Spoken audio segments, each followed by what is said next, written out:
From F to A, this is what we're going to talk about today. And welcome, everyone. This is a brand new episode of your show, The Untold. Did you like what I did there? That was amazing. Right? I And it like the rhymed. And intro. it rhymed. So my name is Fatma Al-Awadi, and with me is my co-host, Daj Al-Hawtari. How are you? I'm good, thank you so much. And that was quite beautiful introduction Thank right you. there. So- We're going to be having actually an interesting story today. So Yes, and we're going to talk to Mr. Salem AlMutawa, and he's going to enthrall us with his journey from becoming a very successful businessman and entrepreneur, of course. I'm saying businessman because it's very general. You know, Yeah. I want to see what Mr. Salem has for His us untold today. Yes. story. Yes, the untold story. Stay with us. We'll be back.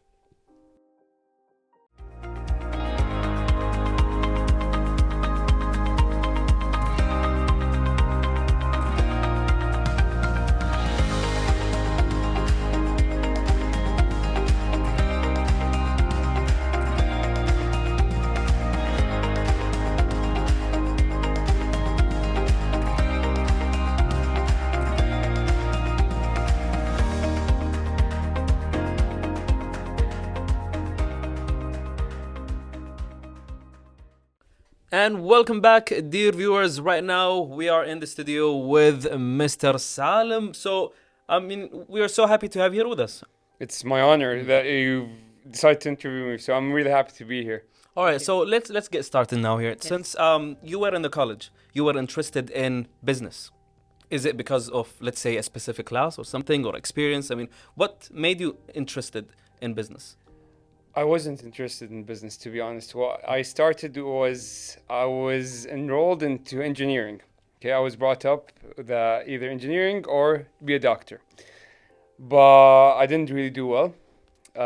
My GPA. You want to guess what my GPA was? I don't know. You go ahead. You go ahead and guess. Is it polite to actually Yeah, get yeah, very that's low? just a bit That's Okay, so your GPA would be, I don't know, 2.8? 2.4. No, that would have been good at the time. Okay. Much lower.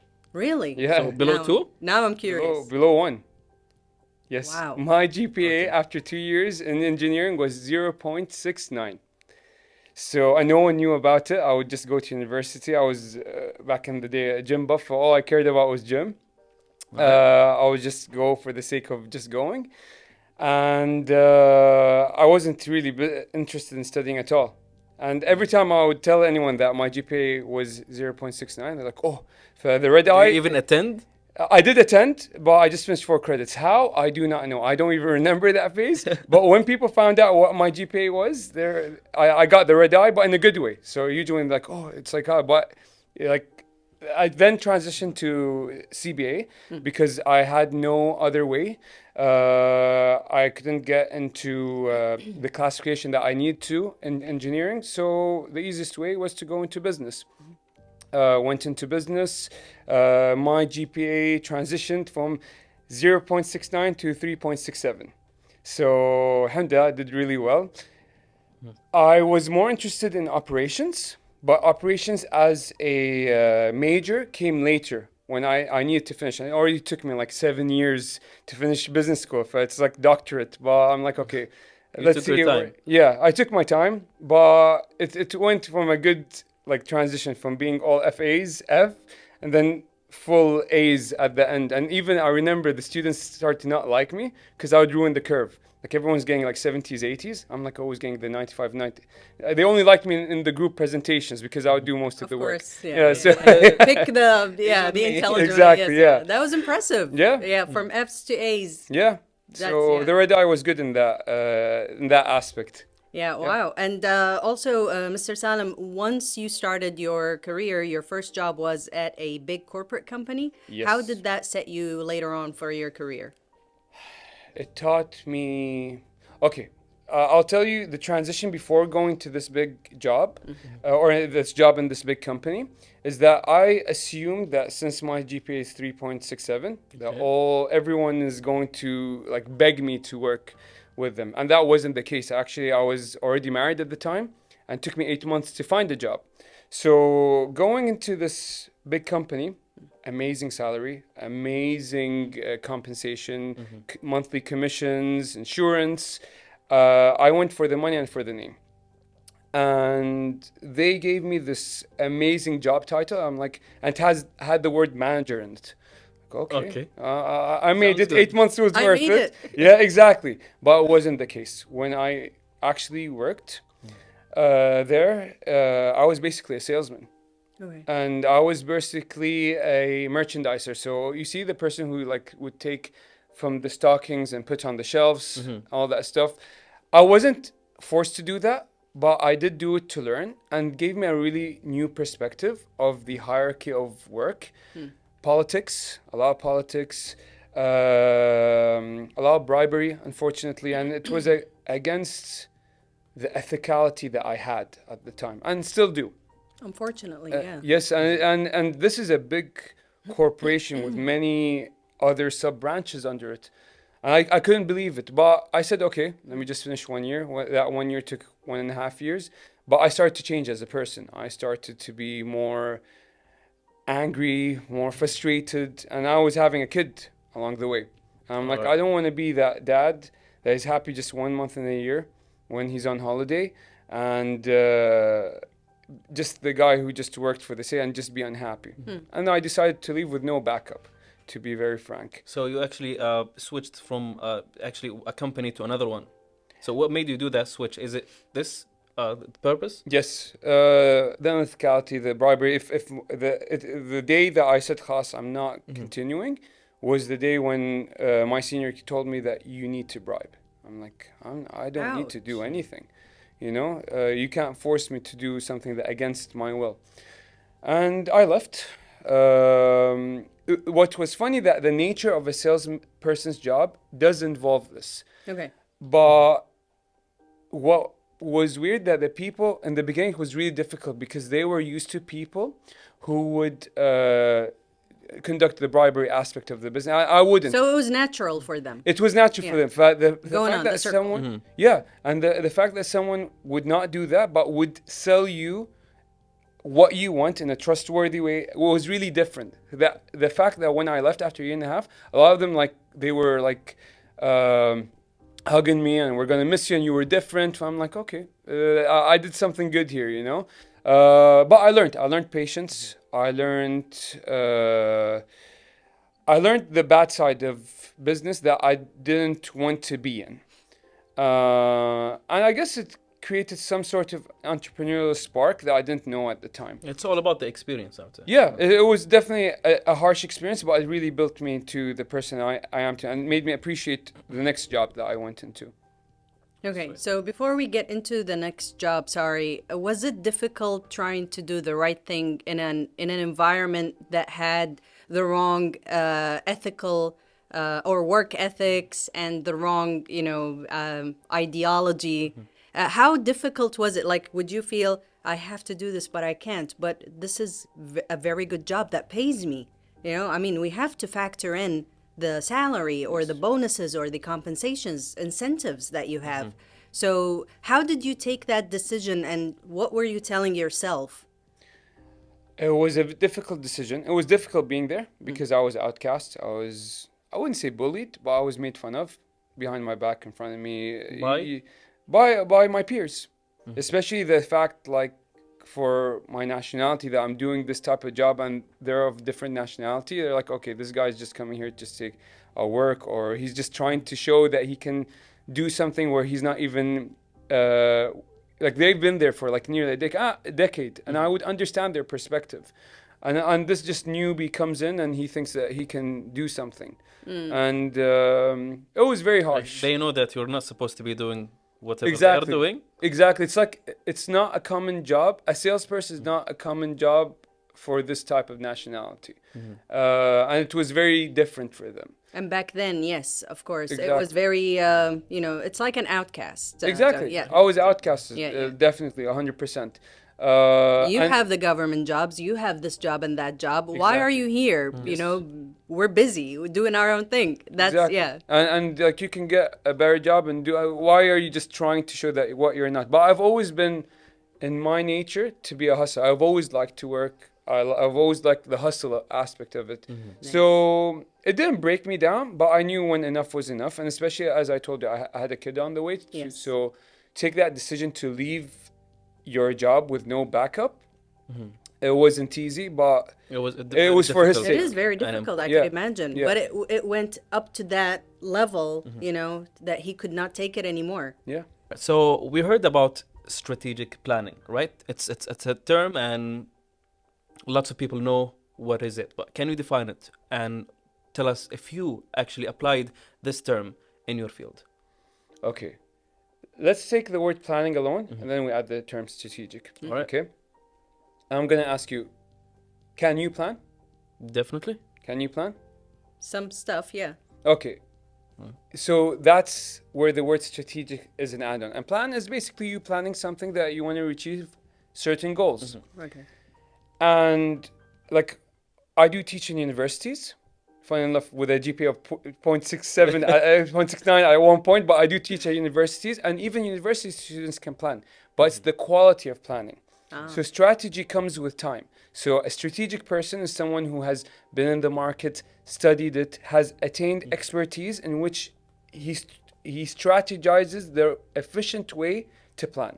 So it's the best way, the most effective way, the most efficient way that cuts a lot of time and money for a certain person. So that's where the word strategics comes by. Is it the shortcut that takes you to your goal? Can we actually call it a shortcut? It's or is not that a shortcut. cheating? Okay. There's no such thing as shortcuts, to be Okay. honest, in business. It's just I mean, the more- planning itself. Am I planning, you know, a very elongated plan, or you know, I should ask Mr. Salem so he can tell me practicality wise or practical wise, you should do this, this, and that, and it will, you know, send me to my goal sooner. Is that strategy? I wouldn't say sooner, but it's okay. There is no plan, and any person who says this plan will guarantee you success, I would be a multi-billionaire by now, okay? So that is not true. But a plan, a strategic plan, minimizes your risk of failure. That's something that you need to keep in. Yes, it's a pathway. So it doesn't guarantee you success by any means, but it does minimize your risk of failing. So whether it be faster, more cost efficient, more that you study, you don't put all your eggs in one basket. It depends from one idea to another. If we're talking about ideas or entrepreneurial ideas, and strategic planning, it's like when you plan anything in life. Let's say you've traveled several times to a specific country. The first time you go, you plan the trip. It's all wrong. But then once you get the experience, okay, you know what to do Yeah. just in case that happens. It happens. So Nice that's the analogy. strategy aspect. Yeah. Yes, yes, that's a nice analogy. And also, we want to talk about you becoming your own boss in 2018. You were offered the chance to own part of a new company. Okay. Now, what made you decide to take that leap? Okay, so I think you see that. Can I talk about the gap between course, my we last want to. job Yes, and that? yes. Okay, so when I left the other job, Yes. I had no backup. Long story short, I got an opportunity to work in the company that I am currently, in some sort of way, a partner in, which we'll talk about later. I came in. It was a quarter of my salary. A small organization, but they were good people, and they were people with dreams and people that had passion, and their main slogan that we help support businesses, or support, the word support, that is the one that gravitated towards me. Like, okay, this is different, and this is a job that no one would maybe take, because we are led to take either a public a job in a public place, Sector, a public or- sector, or or private sector. that has job security. Yes. There was no job security here. There's no commissions, there's no insurance, but that was the thrill of it. You know, it's like when everyone's you take looking, the risk. a certain way, it's like that opportunity there. And I don't want to just say names because I forget certain names, but all the people there were amazing. And the company grew from this small company to a medium-sized company, and we transitioned in terms of locations, in terms of services, and the team was amazing. It was my seniors, my peers. I wouldn't talk that this success is only from me. It's from all From the and environment. and home as well, because they would support taking that decision into a job that there is no security, and you have a kid and all that stuff.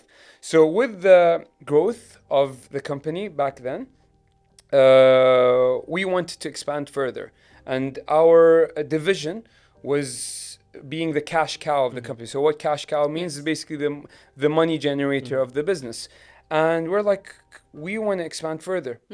So the heads of the division and the people who survived all that long, they came with this initiative, well, why don't you become a partner? And it was a scary feeling, but it was something that I was actually looking forward to. Okay. And funnily enough, before that, I wanted to take a management position in the company. Okay. And my senior, who is my partner now, he's the one who stopped me getting that position. I was frustrated at the time. I'm like, I'm working hard. Why is it? That was the best decision that's the best gift he's ever given me, because he told me, Salem, you know how to coordinate. You're the best coordinator, but you don't know how to lead. I can easily promote you, Wow. but I can't. But if you don't do well, I need to fire you.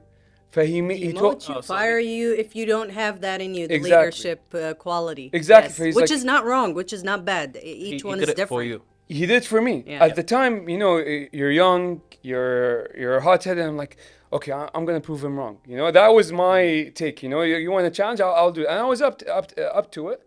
And he himself, he's the one who then said, okay, management position. And then he is the one who actually suggested to the other partners for me to be a partner in the spin-off company. No, actually, let's hear the rest of the story. Okay. But right after this, a quick break. Okay. All right.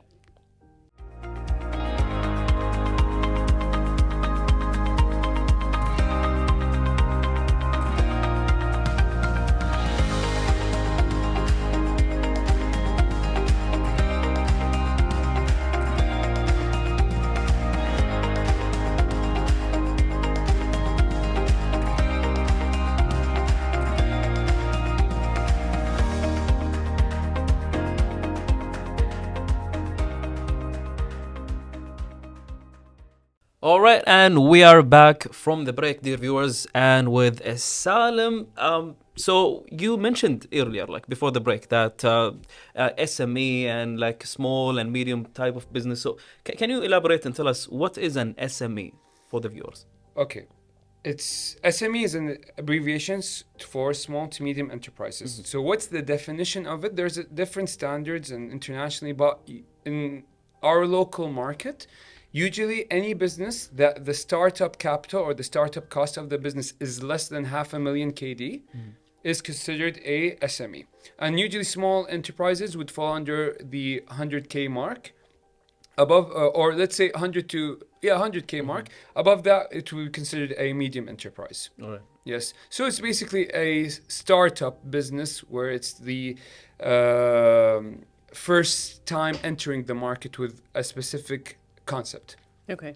And is it dangerous to enter the market with such, specific concept, but on a bigger scale? Or does it have to be SME? Or is that That's strategic why it's planning? called SME, right? I mean, can you actually enter? I have an idea. I'm getting Salem and, Dej and me, and we're going to build this company and we go big in the market. Or do we have to start with small to medium companies and then gradually?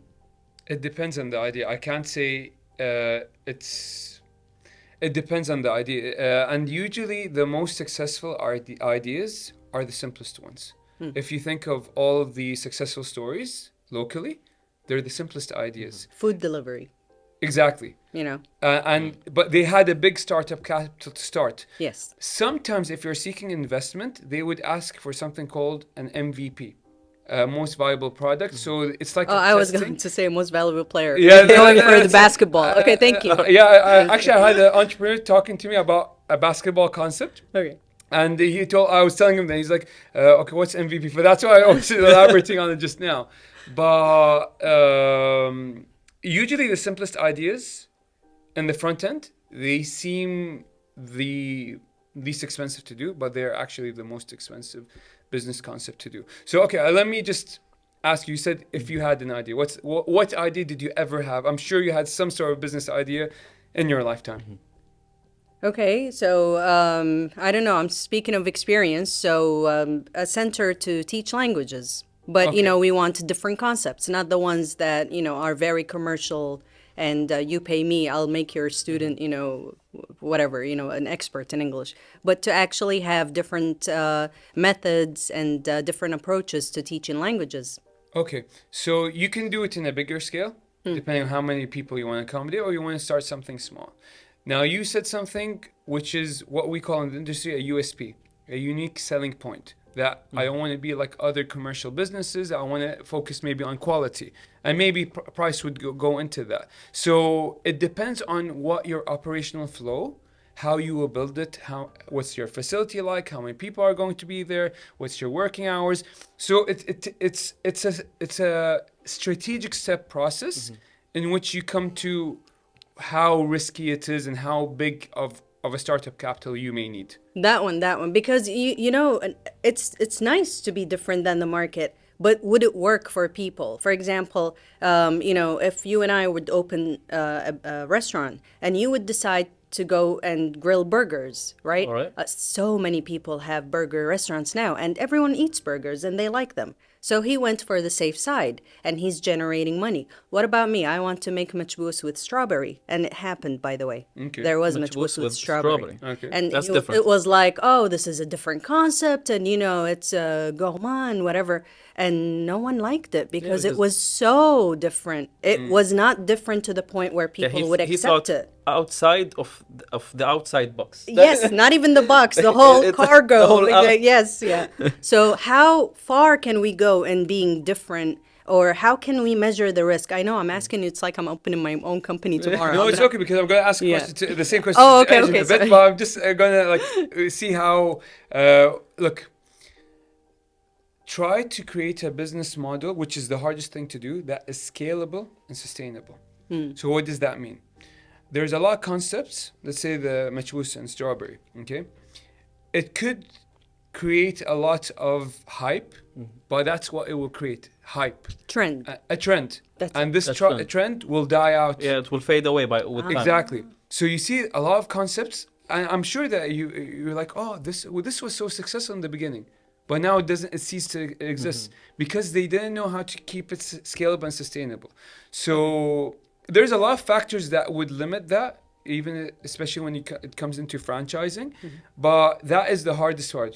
So what does that mean? It's creating a model that is profitable enough that you have the ability to expand further down the line.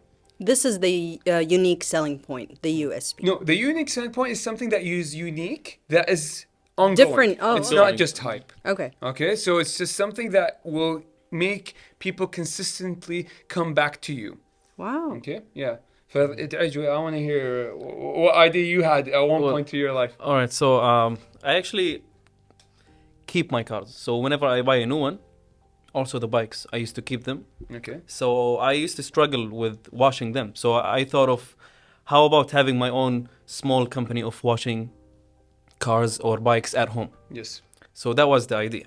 Okay. But yeah, there was just an idea. There's no. Okay. Now, me sitting here, like what we usually do, we understand your idea, study the market, because with that type of concept, as you know, there's a lot of There's a competition there. definitely. Yeah. Why do we study it? To create and to analyze that USP. Maybe we won't find it locally, but maybe there's another idea that is within the international market that we can adopt and bring it here. Okay. Doing that, find then the product market fit them together. Then you create a financial projection or a financial analysis, because you will know what is the service that you're giving and how much it's going to cost you to deliver that service. Interesting. Then here we'll see how big or scalable. And usually when we do financial projections, we don't do one draft. We do 3-4 drafts, because there are different case scenarios. Maybe we'll do something that is a concept that going to the home. Maybe you'll have both home and a standalone where people come to you. If it depends, and see how much, what's the most, again, scalable Feasible. and Oh, okay. feasible way. Actually, that Yes, is right. What's the most feasible way that gives you a more scalable and sustainable approach? And then you do the write-up part. The write-up part is the easiest part. To write a plan. And unfortunately, we are taught in most places that you write the plan, write the summary, and then you do the financial part. That is wrong, because how will I write a summary of a business model that I don't even know if it's going to be profitable? So that should be the last part. That's why it's called It's the all about executive summary. expectations. I expect.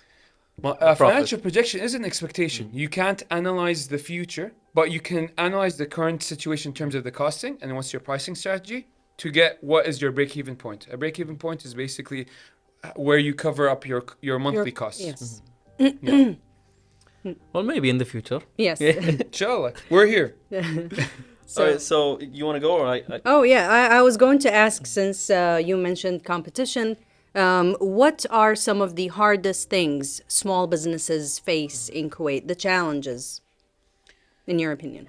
They lack strategy, and The strategic planning that we were talking about? no, they lack strategy in terms of business acumen. Meaning, you may have the best plan in the world, but you should be well equipped to Execute. implement it. Execute. Yes. Exactly. Yes. And unfortunately, and this is an international statistic, most businesses tend to fail within the first 80% within the first 3 years. It reaches up to 90 within the first 5 years. If you survive the first 5 years, then here you have a proven concept, because it's not trendy, it's not hyped. You have understood the market, you've known how to adopt it. It's sustainable. Exactly. Yes, yeah. But the market is always ongoing, it's always changing. You always have to be up to date, you always have to be dynamic. You always should have that adaptability to pivot. Pivot means that if you are delivering a specific service, okay, but the market does not want it anymore, that you can quickly switch to what the market wants and understanding the market. So that sensibility and that discipline is unfortunately what I see a lot of businesses lack and tend to fail. So you should have that eagerness to learn. Some people, they say, okay, I want to start a business because they're bored. Some people, they just have extra cash. Some people, they are like, okay, I have a business, I have money, but I want someone to do it for me. Yeah. No one's going to care Delegate, about your yeah. business as much as you and your partners. And this goes for us as partners. We're the ones who take the first hits. We're the ones who sit strategically plan. We're the ones who sit after hours when something goes wrong. So it's that sense of responsibility. Of course, With- it's your money. You got to protect it. It's not just your money. It's you're accountable for the people who are working under you as well. Also. Because if you fail, you have 3-4 people who may not have a job. So it's not They're that- counting on you. And their Exactly. families. Exactly. Yes, Your yes, family, yeah. their families, Yeah, and yeah. there's a ripple effect. Yeah. But having that sense of responsibility, it's a big toll to bear. But if you are able to take that, it's not easy to start a business, and it's not for the lighthearted. You need to have a very A strong warrior-like heart. Yes, spirit yeah. in order to survive. Yep. You have Wow. to be the leader. You have That's- to have a warrior Yeah. spirit in order to take the right decisions. And You know, by this the- works, this doesn't work. Yeah. Yeah, and by the way, with the term of leader, being a leader is really, really hard. Going back to the story of my partner, when he stopped me from being a project manager at the time, which is basically a leader, when I did get that position, I'm like, he was right. Because do I be too strict or do I be too nice? Do I be too naive? How do you find You that can't. balance? You can't balance that. It's too very difficult. hard. Like, do you want people to respect you or do you want people to fear you? And how do you balance that? And it took me a very long time to be able to, because I'm by nature, I'm more of a nicer guy. But then once you get hurt so much, you're like, no, I don't want to be the nice The guy good- anymore. yeah, the good But guy. then when you're too strict, you I'm don't not that get that guy. respect. So it's always a learning curve. Till this day, even for us, it's always a learning curve. So it's very hard to be a leader. That's it's very nice to know. All right.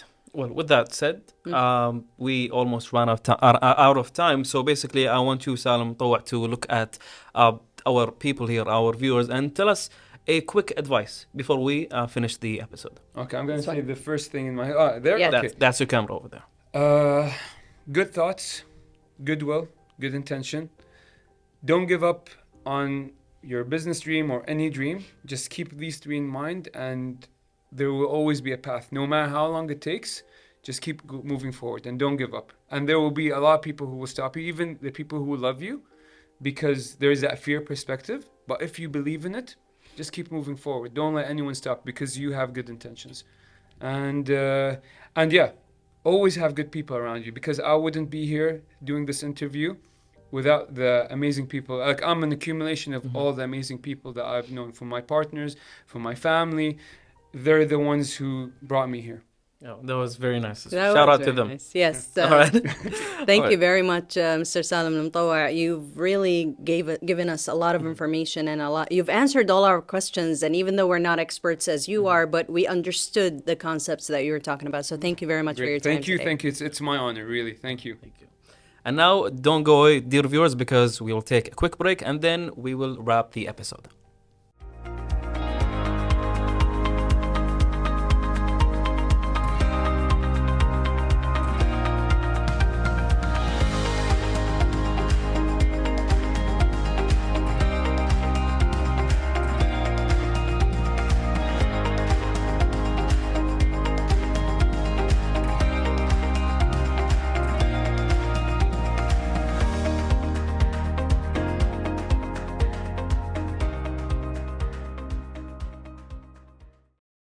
And dear viewers, we have reached the end of this episode. That was amazing. That was very nice and interesting, actually. It was very interesting how Salem Al-Mutawa was talking to us about the way he gradually entered into the entrepreneur world, and his it was story. It was yes, the successful. story. And I really had a lot of questions on my mind. Like, half the questions weren't even from our producer. I was just trying. He Yes. gave us a little bit of ideas here Yes, and there. examples, and this, I believe, was a very successful interview, and we really appreciate Mr. Salem for being with us here, and we want to thank him for his time. Yes.